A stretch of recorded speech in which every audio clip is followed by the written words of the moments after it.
चिंतन श्री गुरुदेव दत्त श्री स्वामी समर्थ महाराज की जय। दत्त जयंतीच्या दिवशी दत्त जन्माची ही कथा ऐकली तर तुमच्या येणाऱ्या पिढ्यांमध्ये कधीच संतान प्राप्तीचा त्रास कोणालाच होणार नाही। दत्त जन्माची ही कथा आपल्याला सांगून जाते की पतिव्रता धर्म हा किती मोठा असतो, मातृत्व किती सुंदर असते आणि आपल्या प्रत्येक कृतीकडे देवाचे बारकाईने लक्ष असते। चला तर आजची ही कथा शेवटपर्यंत नक्की ऐका, म्हणजे तुमच्या येणाऱ्या सर्व पिढ्यांमध्ये कधीच कोणाला कोणताच त्रास होणार नाही। भूतबाधा असेल, नकारात्मकता असेल, संतान प्राप्तीबद्दल समस्या असतील किंवा घर, वैवाहिक संबंध, वैवाहिक जीवनात जर समस्या असतील तर या समस्यांचे निरसन होणार आहे। चला तर या दत्त जन्माख्यान याला सुरुवात करूयात। जय श्री गुरुदेव दत्त। श्री गुरु दत्तात्रयांची जन्मकथा। श्री गणेशाय नमः। सिद्ध योगी नामधारकाला दत्त जन्माख्यान सांगू लागला। तो म्हणाला, वत्सा, सृष्टीच्या उत्पत्तीपूर्वी सर्व जलमय होते, नंतर त्यात हिरण्यगर्भ निर्माण झाले। हिरण्यगर्भ म्हणजेच रजोगुणाने उत्पन्न झालेला ब्रह्मा, त्याला ब्रह्मांड असेही म्हणतात। त्याची दोन शकले झाली, आकाश आणि भूमी।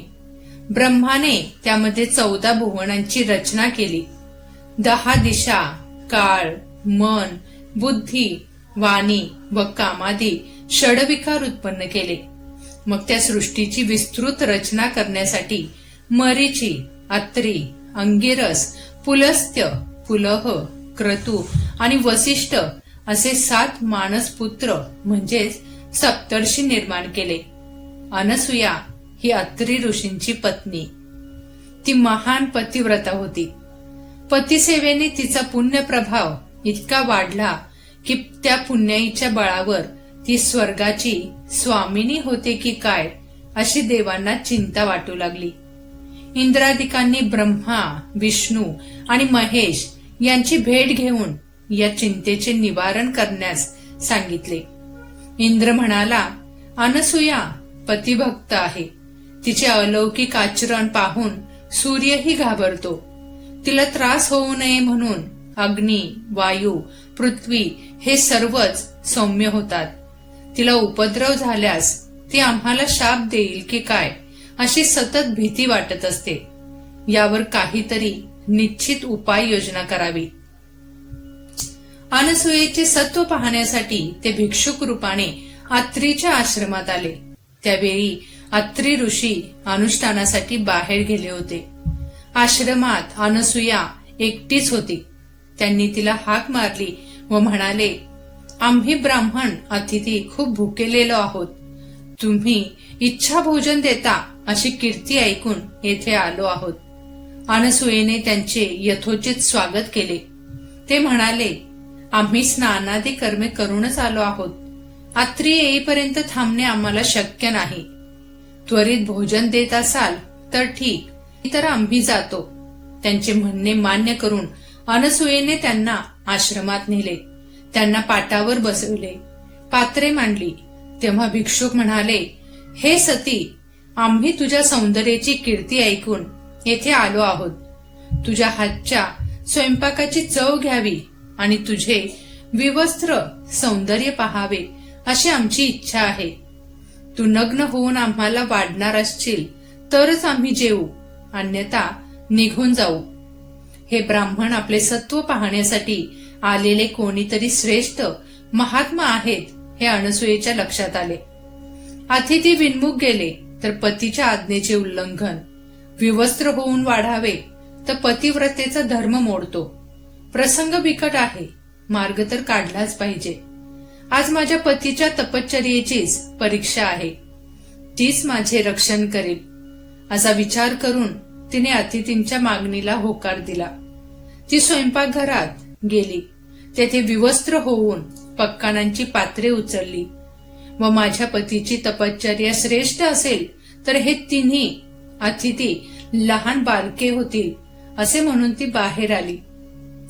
तर काय आश्चर्य, त्या भिक्षुकांची तान्ही बालके झाली. ती भुकेने व्याकुळ होऊन रडू लागली. अनसूया अचंबित झाली.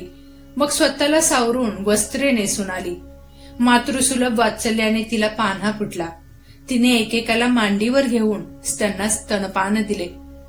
ती त्रिदेवांची माता झाली. तिने तिघांना नाऊ माकू घातले आणि पाळण्यात घालून निजवले. मध्यान्ह समयी अत्री आश्रमात परतले. पाळण्यात झोपलेल्या बालकांना पाहून त्यांना मोठे आश्चर्य वाटले. अनसूयेने त्यांना सर्व वृत्तांत सांगितला. अत्रींनी अंतर्ज्ञानाने त्यांची स्वरूप खूण जाणली. बालरूपातील त्रिदेवांना वंदन केले. तेव्हा ते तिघेही आपले बालरूप तसेच ठेवून निज स्वरूपात प्रकट झाले. त्यांनी अत्री व अनसूयेची प्रशंसा केली आणि वर मागण्यास सांगितले. अत्रींनी अनसूयेची चर्चा केली व म्हणाले, हे देवी श्रेष्ठींनो, तुम्ही बालरूपाने माझ्या घरी आलेलेच आहात, तर माझे पुत्र म्हणून येथेच राहा. तेव्हा तथास्तु म्हणून ते तिन्ही देव स्वस्थानी परतले. अत्री अनसूयेने त्या बालकांचे नामकरण केले. बालरूपातील ब्रह्मा, विष्णू, महेश्वर यांचे अनुक्रमे चंद्र, दत्त आणि दुर्वास अशी नावे ठेवली. काही काळाने दुर्वास आणि चंद्र मातेसन्मुख उभे राहिले. दुर्वास म्हणाला, आई, मी तीर्थयात्रा व तपश्चर्या करणार आहे, मला निरोप दे. चंद्र म्हणाला, मी तारांगणात राहून तुमच्या चरणांचे नित्य दर्शन घेईन. शीतल चांदणे पसरवून सर्वांना सुख देईन. पृथ्वीवरील वनस्पतींचे पोषण करीन. विष्णुरूपी दत्त तुझ्यापाशी राहून तुझी सेवा करील. अनसूयेने त्यांना जाण्याची आज्ञा दिली. विष्णू दत्त रूपाने अत्री आश्रमी राहिला. ब्रह्मदेव आणि शंकर यांनी आपापले दिव्य अंश त्यांच्या ठायी स्थापन केले. तेव्हापासून दत्त हा अत्री अनसूयेचा पुत्र आणि श्री विष्णूंचा अवतार असूनही दत्तात्रय म्हणून एकत्वाने राहिला. तो दत्तात्रय महाप्रभू हाच गुरु परंपरेचे मूळ पीठ आहे. दत्त जन्माची अद्भुत कथा ऐकून नामधारकास अपार धन्यता वाटली. तो सिद्धयोगाला म्हणाला, हे मुने, आता मला दत्तात्रयांच्या अवतारांविषयी सुद्धा सांगा. तर बघा मित्र हो, अनसूयेची ही दिव्य लीला पाहून त्रिमूर्ती प्रकट झाल्या आणि म्हणाल्या, हे माता, तुमचं पतिव्रत, तुमची तपशक्ती अद्वितीय आहे. आम्ही तिघेही तुमच्या पोटी एक रूपात अवतरतो. अत्री ऋषींच्या आश्रमात दिव्य तेज पसरले आणि जगात जन्म झाला. त्रिमूर्तीचा संयुक्त अवतार ज्ञानाचा, भक्तीचा, योगाचा, दयाभावाचा सर्वोच्च तेजस्वी स्तोत्र. जन्माच्या क्षणीच 10 दिशांमध्ये नाद झाला, जय श्री गुरुदेव दत्त. देवतांनी पुष्पवृष्टी केली. सर्व आश्रम परिसर दिव्य तेजमय झाला. ऋषींनी घोषणा केली, जगाचे गुरु, दयामूर्ती, अवतार त्रिमूर्ती श्री दत्तात्रय आले आहेत. दत्तगुरु बाल्यावस्थेतही विलक्षण होते. ते निसर्गात रमलेले, पक्ष्यांमध्ये, प्राण्यांमध्ये, वृक्षामध्ये, वाऱ्यांमध्ये, पर्वतात, नदीत. त्यांनी 24 गुरु मांडले.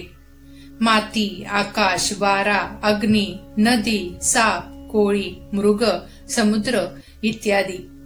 त्यांचे तत्वज्ञान एकच. संपूर्ण जगच आपल्याला शिकवते.